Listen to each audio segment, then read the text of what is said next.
शुक्रवार के दिन बेलपत्री के वृक्ष के नीचे बैठकर घृत का दिया लगाकर शरीर में जो रोग है उसका स्मरण कर शंकर जी से विनय कर, हे भोलेनाथ, आपने शुक्र देवता को संजीवनी मंत्र दिया है, तो क्या आप मेरे को वो मंत्र प्रदान नहीं करोगे? मेरे रोग, मेरी बीमारी, मेरे दुख को आप नहीं हरोगे?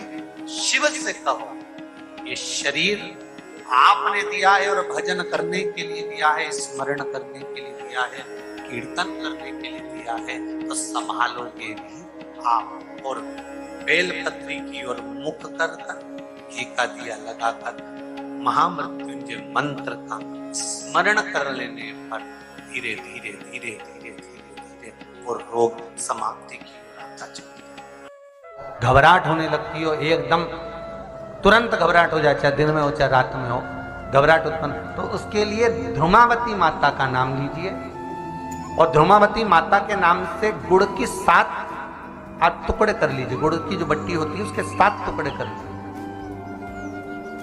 और ध्रुमावती माता के नाम से जहां पर गौरी और शंकर दोनों विराजमान हो, तो शंकर भगवान का जहां शिवलिंग हो और शिवलिंग के साथ में पार्वती जी शंकर के साथ नीचे ही बैठी हो, सामने दीवार पर या ऊंचाई पर नहीं। आपको पहले कहा था शंकर जी के शिवलिंग का आपको कई बार दर्शन कराया। एक विष्णु शिवलिंग होता है, एक डमरू जैसा शिवलिंग होता है जिसको बैठकर पूजा नहीं जाता, जिसको खड़े होकर जल चढ़ाए। एक शिवलिंग होता है जो जमीन पर ही रहता है, जिसको गौरी शंकर कहते हैं हमारे। तो गौरी शंकर का स्मरण कर कर, उमा महेश का स्मरण कर कर, जो शिवलिंग जमीन पर हो और पार्वती जी भी जमीन पर ही स्थापित, गौरी शंकर का स्मरण कर कर शुक्रवार के दिन शंकर भगवान पर प्रदोष काल में समय के शाम के समय पर सूर्य अस्त के कुछ ही क्षण में वो गुड़ की डिलियां आप शंकर भगवान को चढ़ा दीजिए और गौरी माता का स्मरण कर कर उसको उठाकर ले आइए।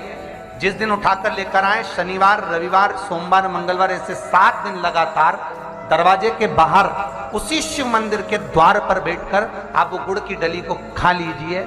महाराज, जिंदगी में कभी घबराहट नहीं हो सकती, सिर दर्द नहीं हो सकता, बेचैनी नहीं हो सकती और पसीना नहीं आ सकता घबराहट के कारण। रात को